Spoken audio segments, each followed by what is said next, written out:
नमस्कार स्टूडेंट्स, कैसे आप सभी का स्वागत है आपके अपने YouTube channel Sandeep Dubey CGPSC में। आज हम लोग 2019-20 का सीजीपीएससी का प्रीलिम्स का क्वेश्चन देखने जा रहे हैं, जो आपके लिए बहुत ही महत्वपूर्ण सेशन रहेगा।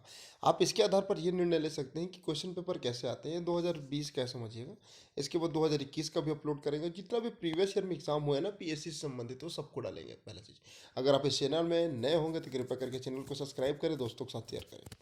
ओके, बात करते हैं पहले प्रश्न का। इसमें क्वेश्चन आंसर है लगभग 100 प्रश्न है। अच्छा, 2019-20 का जो कटअप गया था ना भाई, थोड़ा इजी पेपर होने के कारण इसका कटअप था 50 से 55 से 60%, मतलब 200 नंबर में जनरल के लिए 110 से 120 के अंदर में था ये, जो क्वालिफाई करने के लिए महत्वपूर्ण था। ओके, अब बात करते हैं पहले प्रश्न से।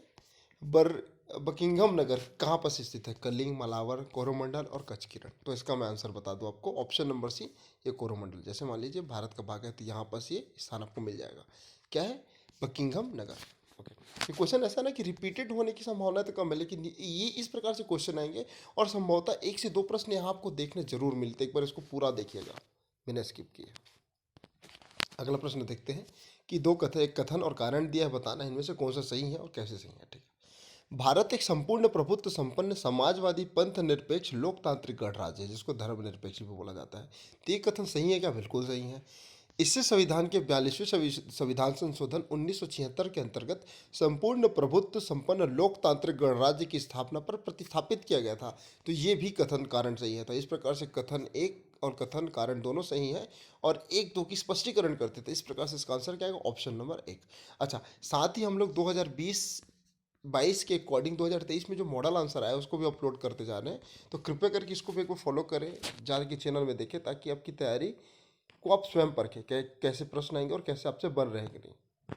अगला प्रश्न देखते हैं।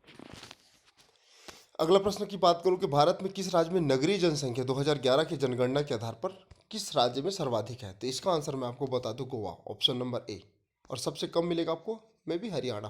या फिर आप कमेंट सेक्शन में बताइएगा कि सबसे कम या फिर सबसे अधिक ग्रामीण जनसंख्या कहाँ की है, ग्रामीण 2011 जनगणना के अनुसार।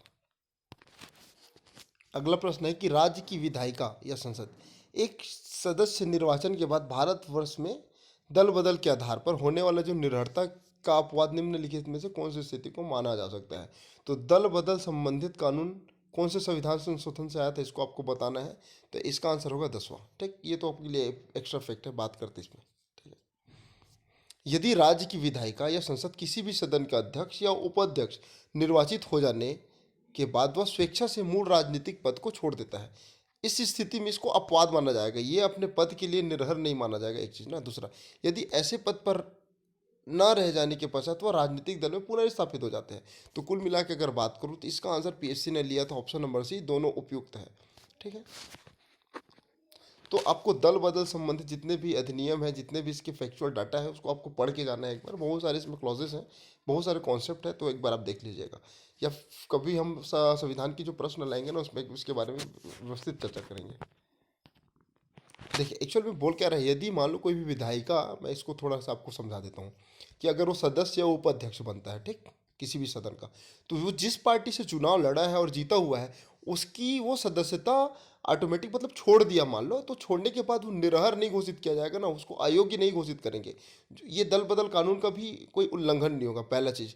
और मान लो अगर वो पद छोड़ देता है, मान लो अध्यक्ष और या उपाध्यक्ष का पद वो छोड़ दिया, तो पुनः जिस पार्टी में से चुनाव जीता था उसमें वापस आ गया, तब भी नहीं माना जाएगा। तो ये कुछ महत्वपूर्ण तथ्य हैं। आगे देखते हैं अगले प्रश्न को। अगला प्रश्न देखते हैं। भारत में एक राजनीतिक दल का विलय दूसरे राजनीतिक दल में हो जाता है, तो निम्न में से कौन से कथन को मान्य करेंगे? मान लो कोई पार्टी के जितने भी सदस्य हैं, ठीक, विधायक है या सांसद है, अगर वो अपने विधान दल के कम से कम 2/3 सदस्यों के साथ दूसरे पार्टी में जाने में सहमत है, तो ये ना किसी भी दल बदल कानून का उल्लंघन नहीं माना जाएगा। तो इसको भी याद ध्यान में रखिएगा, 2/3। ठीक, अगर सदस्य दूसरे पार्टी में चला जाए तो इसको 2/3 है ना, चला जाए तो इसको अवैध नहीं माना जाएगा। तो इसको ध्यान में रखना। ओके, इसका आंसर क्या है? ऑप्शन नंबर सी। छत्तीसगढ़ राज्य का क्षेत्र निम्नलिखित में किस अधिनियम के अंतर्गत पारित हुआ? फिर छत्तीसगढ़ का निर्माण कैसे होता है, किस अधिनियम के अंतर्गत होता है? तो इसका आंसर आएगा मध्य प्रदेश पुनर्गठन अधिनियम 2000 तो इसके अंतर्गत ये गठन होता है। तो इसका आंसर क्या है? Option number C. अगला प्रश्न देखते हैं कि निम्नलिखित में से कौन सा राष्ट्रीय विकास परिषद का जो भारत में है उसका प्रमुख कार्य है। तो पहला चीज तो देखते हैं, योजना के क्रियान्वयन हेतु राज्यों के संसाधनों और प्रयासों को गतिशील करना, बिल्कुल सही पहला। सभी महत्वपूर्ण क्षेत्रों को सामान्य नीतियों का विकास करना, ये भी है। और संतुलित विकास करना, सभी क्षेत्रों में सुनिश्चित, मतलब सभी क्षेत्रों में संतुलित विकास को सुनिश्चित करना। तो इस प्रकार से इसका आंसर तीनों सत्य होगा। Option number D, option number D इसका आंसर रहेगा। अगला प्रश्न देखते हैं कि एक अंतर्राज्यीय परिषद की स्थापना की जाती है किसके माध्यम से? सांसद, राष्ट्रपति, या राष्ट्रीय विकास परिषद, या क्षेत्रीय परिषद। तो देखिए इसका आंसर है राष्ट्रपति द्वारा। आपको ये बताना है कौन से अनुच्छेद के अंतर्गत ये गठन करेंगे, अनुच्छेद बताना है बस। ठीक है, इसका आंसर क्या है? राष्ट्रपति। अगला प्रश्न है कि भारत में क्षेत्रीय परिषदों के अंतर्गत निम्नलिखित में से कौन से कथन सही है? तो देखिए पहला कथन दिया हुआ है कि परिषद भारतीय संघ व्यवस्था के उपसंघीय सूत्र के रूप में कार्य करता है। तो हाँ, ये कथन सही है। ठीक। और परिषद भारतीय संघ व्यवस्था में राज्यों के मध्य सहयोग एवं एकीकरण का प्रस्ताव रखता है। तो ये भी सही है। तो कुल मिला के इसका आंसर आएगा ऑप्शन नंबर सी। मतलब ये जो जितना भी आपको मैं आंसर बता रहा हूँ वो पूरा आयोग द्वारा लिया हुआ है। ठीक है, तो इस प्रकार से आंसर लिया गया था, इसको मैं आपको बता रहा हूँ। ठीक है, ओके। अगला बात करते हैं, निम्नलिखित में से कौन सा संविधान संशोधन गुड्स एंड सर्विस टैक्स, मतलब वस्तु और सेवा कर के बारे में बताया कि संशोधन से बना है। तो आपको आपके लिए क्वेश्चन है कि 2022 तक ठीक कितने संविधान संशोधन हुए उसको आपको बताना है, और लास्ट नंबर का जो संविधान संशोधन है वो क्या है इसको बताना है। तो इसका आंसर है जीएसटी के बारे में अगर मैं बात करूं तो इसका आंसर होगा 101वां संविधान संशोधन 2016 के अंतर्गत ये अस्तित्व में आया है। राज्यपाल को उन सिद्धांतों की सिफारिश कौन करता है जो राज्य द्वारा लगाए गए करों और लेवे शुल्क के आय और राज्य और पंचायत के बीच में बंटवारा करता है? तो इसका आंसर क्या होगा भैया? मतलब राज्य और पंचायत के बीच में जो टैक्स का डिस्ट्रीब्यूशन करता है उसका काम उसका आपको बताना है कौन करता है। तो ये काम करता है राज्य वित्त आयोग, ऑप्शन नंबर सी। अगला प्रश्न देखते हैं कि केंद्रीय बजट 2019-20 में सार्वजनिक क्षेत्र के उद्यमों में, जिसमें एयर इंडिया को भी शामिल किया गया था, कि विनिवेश की जो राशि थी वो कौन, इसका लक्ष्य बताना था। तो ये तो करेंट का पार्ट है, तो इसको आप ध्यान में रखना, याद नहीं रहेगा चलेगा। तो ऑप्शन नंबर बी 105 करोड़ के आसपास है। 1,05,00,000 1,05,000 करोड़ के आसपास था। इसका आंसर आएगा ऑप्शन नंबर बी। तो करेंट को इसके आधार पर आप जोड़ सकते हैं। ओके। अगला प्रश्न देखते हैं कि भारत में अक्टूबर 2019 में महारत्नों की संख्या के बारे में आपसे बात करता हूँ, कितना है? तो यहाँ पर 9, 10, 8, 9, 10, 11, 12 दिया हुआ है। तो इसका आंसर तब था 9, अभी कितना हो गया है? 11। तो इसको ध्यान में रखना। और 11वां नंबर का कौन सा, ये तो आप कमेंट सेक्शन में बिल्कुल बताएं। एक्चुअली 2019 में 9 नहीं था, इसका आंसर लिया गया था 10, बिल्कुल 10 था। और एक अभी जो जुड़ा है उसको आपको बताना है। सर्वप्रथम डिजिटल इकोनॉमिक रिपोर्ट 2019 किसके द्वारा जारी किया गया था? तो ये था ऑप्शन नंबर डी, ऑक टॉन्ग के द्वारा। ऑंग टाक। संवैधानिक प्रावधानों के अनुसार राज्य की सीमाओं को बदलने के लिए सहमति की आवश्यकता पड़ती है। किसकी सहमति की आवश्यकता पड़ती है? राज्य की विधान सदन की, राज्य की मुख्यमंत्री की, राज्य की, या राज्य की नहीं? तो मैं आपको इसका आंसर बता दूं, तब इसका आंसर लिया गया था राज्य की सहमति की आवश्यकता नहीं पड़ती ना। ठीक है, तो इसको ध्यान में रखना। मतलब कहीं ना कहीं अनुच्छेद 2 के बारे में पूछा जा रहा है। ठीक है, अगला, जगन्नाथपुरी मंदिर के गर्भगृह में जो भगवान जगन्नाथ, सुभद्रा, बलभद्र की मूर्ति है वो किसकी बनी थी? ऑप्शन था पत्थर, धातु, लकड़ी, या कांच। तो इसका आंसर है, आपको ध्यान में होना चाहिए, लकड़ी, ऑप्शन नंबर सी। अगला प्रश्न है कि निम्नलिखित में से कौन सा जैव उर्वरक के रूप में उपयोग होता है? तो राइजोबियम, नील हरित शैवाल, एजोला। तो इसका आंसर क्या है? ऑप्शन नंबर डी, तीनों उपयोग होता है। अगला प्रश्न देखते हैं कि न्यूटन की गति का पहला नियम है किसके नाम से जाना जाता है? तो इसका आंसर आएगा गुरुत्वाकर्षण, सॉरी, जड़त्व के नियम से। जड़त्व के नियम से, इसी को गैलीलियो का नियम भी कहा जाता है। 21 नंबर का क्वेश्चन देखते हैं कि जीएसटी में, मतलब वस्तु और सेवा कर में, कौन सा कर शामिल नहीं है ना? नहीं को भी देखना। उत्पाद कर है क्या? बिल्कुल है। सीमा कर है क्या? सीमा शुल्क बिल्कुल नहीं है। इसका आंसर क्या है? Option number B. तो क्या क्या शामिल है? उत्पाद, मूल्यवर्धित, और सेवा। ठीक है। अगला प्रश्न है कि किसी भी प्रजाति में गुणसूत्रों की संख्या कैसी रहती है? आयु के साथ बढ़ती है, कि घटती है, कि वजन के साथ बढ़ती है, या स्थिर रहती है? तो इसका आंसर आएगा कि गुणसूत्र हमेशा स्थिर होता है। मनुष्य में कितना जोड़ी पाया जाता है? 23, जिसमें 22 ऑटो, एक एलोसोम होता है। ठीक है, तो इस प्रकार से याद रखना, ये स्थिर रहती है। Option number C. अगला प्रश्न देखते हैं कि भारत में गिद्धों की तेजी से घटती जनसंख्या का मुख्य कारण क्या था? तो इसका आंसर लिया गया था डिक्लोफिनेक दवा के अत्यधिक प्रयोग से गिद्धों की संख्या में कमी आई थी। तो इस करंट का मुद्दा था, तो इसको ध्यान में रखिएगा। अगला प्रश्न था कि कंप्यूटर में जो चिप बनी होती है, वो किसकी बनी होती है? तो इसका आंसर होगा सिलिकॉन की पतली परत से। Option number B. देखिए, पिछले साल ना जो 2019-20 का पेपर था, उसके बाद 2021-20 में थोड़ा डिफिकल्ट लेवल बढ़ा, 2022 में तो काफ़ी था। तो क्वेश्चन का लेवल धीरे धीरे बढ़ते जा रहा है। तो ये तो खैर प्रीवियस ईयर का क्वेश्चन था, इसलिए देख रहे हैं। चूंकि आपको थोड़ा गहनता के साथ, थोड़ा डिस्क्रिप्टिव पैटर्न में पढ़ना पड़ेगा, तो थोड़ा डिटेल के साथ पढ़िएगा। तो आप इसको ध्यान में जरूर रखिएगा भाई। पढ़ाई करें तो पूरा गहनता के साथ और सूक्ष्म अध्ययन ना करके विस्तृत अध्ययन करें। ठीक है, फिर भी देखते हैं कि क्या क्या प्रश्न थे, कैसे कैसे प्रश्न आए थे। चूंकि आपने देख लिया होगा, लेकिन ये आपके लिए बहुत, आपके नॉलेज के लिए और आपके एग्जाम पॉइंट ऑफ व्यू के लिए बहुत ही महत्वपूर्ण है।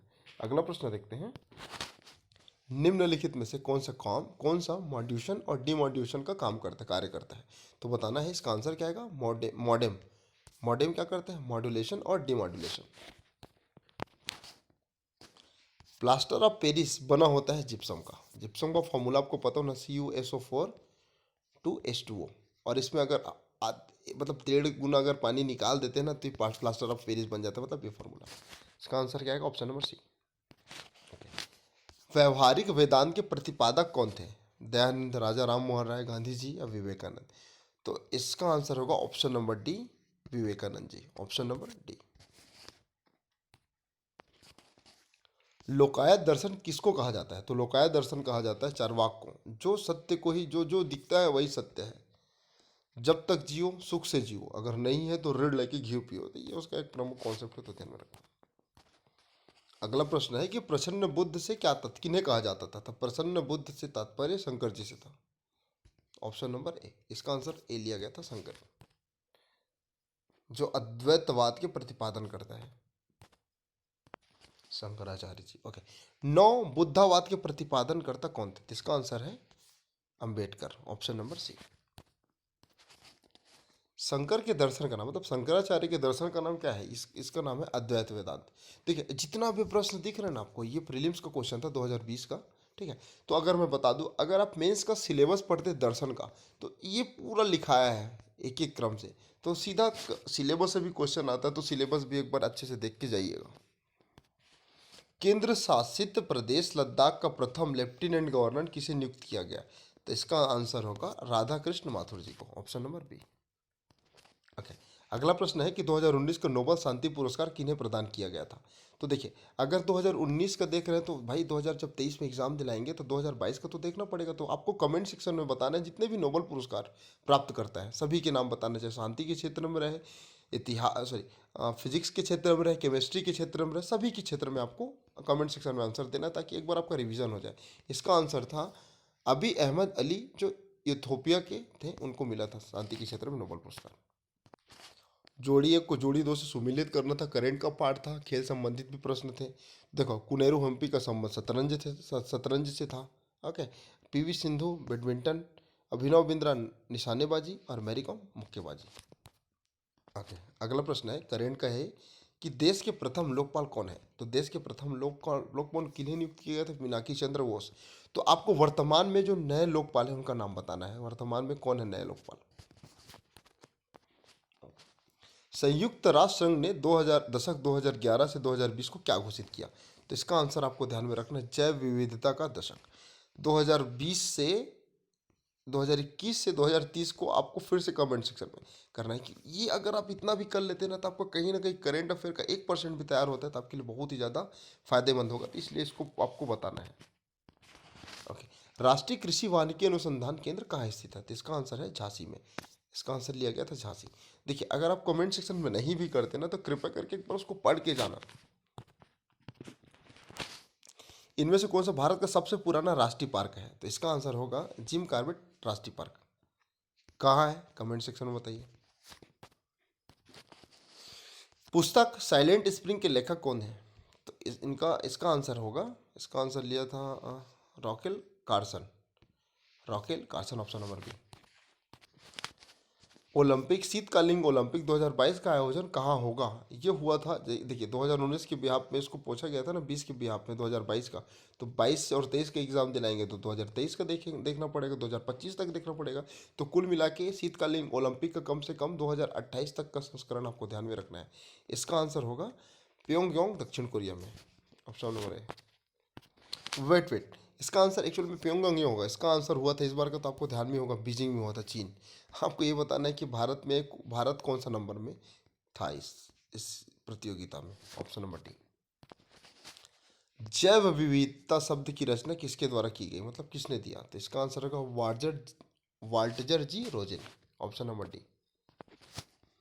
छत्तीसगढ़ में के प्राचीन सरबपुरी वंश के शासक की निम्नलिखित में राजधानी कौन सी थी? प्रवरराज, सरबपुर, सिरपुर, प्रसन्नपुर। तो एक चीज आपको ध्यान रखना है, प्रवरपुर को छोड़ दो तो सरबपुर, सिरपुर और प्रसन्नपुर तीनों था। तो इसका आंसर क्या है? 2, 3, 4। अगला प्रश्न है कि रतनपुर के जो कलचुरी शासक पृथ्वीदेव प्रथम थे ना, उनके संबंध में कौन सा कथन सत्य है?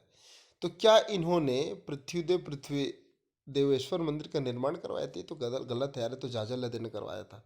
उनके दरबार में एक राजशेखर नाम के एक साहित्यकार थे, तो ये भी गलत है। इनको सकल कोसलाधिपति कहा जाता था, तो ये सही है, तो ऑप्शन नंबर सी सही है, बाकी सब गलत है। रेड डाटा बुक में आंकड़े सम्मिलित है, कौन से आंकड़े सम्मिलित होते हैं जनरली? लुप्त प्राय प्रजातियों के, तो ऑप्शन नंबर बी। निम्नलिखित में से कौन सा जोड़ी सुमेलित नहीं है, बताना है, ठीक है। मोकासा, ब्राह्मण में दिया गया गांव, बिल्कुल सही। धर्मदाय, धर्म के नाम पर दिया गया दान, ये भी सही। देवस्थान, मंदिर के नाम पर दिया गया दान, ये तीनों सही है। तो कौन सा गलत होगा? ऑप्शन नंबर डी, नामकुन, कमाईजार को दिया गया दान, तो ये गलत है। तो आपको ये बताना है नामकुन का तात्पर्य क्या है। जोड़ी एक और जोड़ी दो को सम्मिलित करना है, बताना है। देखिए कमल राज के बारे में अगर बात करूँ तो उत्कल प्रदेश में उत्कल राज्य पर द्वितीय आक्रमण, ठीक है। पहला जाजल्य प्रथम चक्रकोट में राजा सोमेश्वर को पराजित, ठीक। रतनदेव गंग राजा अनंत वर्मन को पराजित किए थे, और जाजल्य देव त्रिपुरा के राजा जयसिंह को आक्रमण कर इनको भी पराजित किए थे। तो इस प्रकार से इसका आंसर होना चाहिए 4, 1, 2, 3। एक्चुअल में फैक्ट्स है, इसको आप एक बार देखेंगे तो आपका कम से कम इतिहास भी आपको तैयारी आप परख सकते हैं, तो ध्यान में रखिएगा इसको। देखिए अगला प्रश्न है कि निम्नलिखित में से कौन सा कारण सत्य है? छत्तीसगढ़ में महात्मा गांधी जी का प्रथम आगमन हुआ था, ठीक। कारण बताना है कौन सा सही है, क्यों हुआ था? क्या गांधी जी सितंबर 2020 को पंडित सुंदरलाल शर्मा के साथ रायपुर है? पहला कथन क्या सही है? दूसरा, असहयोग आंदोलन के समर्थन में आए थे, या फिर कंडेल नहर ग्राम जाकर सत्याग्रह करने के लिए समर्थन में आए थे, या खिलाफत आंदोलन के समर्थन में आए थे? तो देखिए मैं इसका आंसर बता दूं, इसका आंसर पीएससी द्वारा लिया गया था कि वो कंडेल नहर सत्याग्रह हेतु छत्तीसगढ़ आए थे। तो ये कथन सही है, बाकी गलत है। कुछ लोगों को डाउट यहाँ पर होगा कि गांधी जी 1920 में सुंदरलाल शर्मा जी के साथ रायपुर आए थे, तो आपको इसको क्रॉस चेक करके देखना है क्या वाकई में इसका आंसर ये है। अब आपको इसको फॉलो करना है छत्तीसगढ़ ग्रंथ अकेडमी से कि क्या लिखा हुआ है। तो इस प्रकार से इसका आंसर क्या लिया गया था? ऑप्शन नंबर सी। ओके, जैसे देखेंगे ना उसमें गांधी जी के बारे में, तो हाँ पंडित सुंदरलाल शर्मा गए तो थे साथ में, लेकिन उनके साथ आए थे क्या? आपके लिए प्रश्न है, आपको ध्यान में रखना है, इसको डिटेल में स्टडी करिएगा। ओके, अगला प्रश्न है कि छत्तीसगढ़ में जो वेंकोजी भोसले के शासनकाल में जो सूबेदारी प्रथा का प्रारंभ हुआ था, तो आपको कालानुक्रम से उसको व्यवस्थित करना था, ठीक है। सबसे पहले दिख रहा है, देखिए मैं आपको बता दूं, विट्ठल राव, फिर महिपत राव, फिर भिकाजी गोपाल, फिर केशव गोविंद, फिर विट्ठल राव, फिर महिपत राव, ये मतलब ये ऑप्शन दिया है, आपको उसको व्यवस्थित करना है। तो अब जैसा कि आप जानते होंगे वेंकोजी जी के समय सुबह प्रथा का प्रारंभ हुआ था, उसमें प्रथम सूबेदार थे महिपत राव दिनकर, ओके। 4, फिर आते हैं दूसरा विट्ठल राव दिनकर, 3, फिर आते हैं केशव गोविंद, 2, और अंततः भीखाजी कोपाल। बाकी सखा सीता और बहुत सारे लोग आते हैं, कम से कम ये 3-4 को आपको ध्यान में रखना है। और एक चीज़ और ध्यान में रखना है, विट्ठल राव दिनकर के समय आए थे ब्लंट 1775 में, 95 में, ओके। केशव गोविंद के समय में आए थे कोलब्रुक, और महिपत राव के समय आए थे फॉरेस्टर, ध्यान रखिए। इस प्रकार से हमारा एक सेट यहाँ पास पूरा होता है। अगला सेट में बाकी के बचे प्रश्नों को देख लेंगे। अच्छा लगे तो कृपया करके वीडियो को लाइक करें, चैनल को सब्सक्राइब करें। मिलते हैं अगले वीडियो में। God bless you.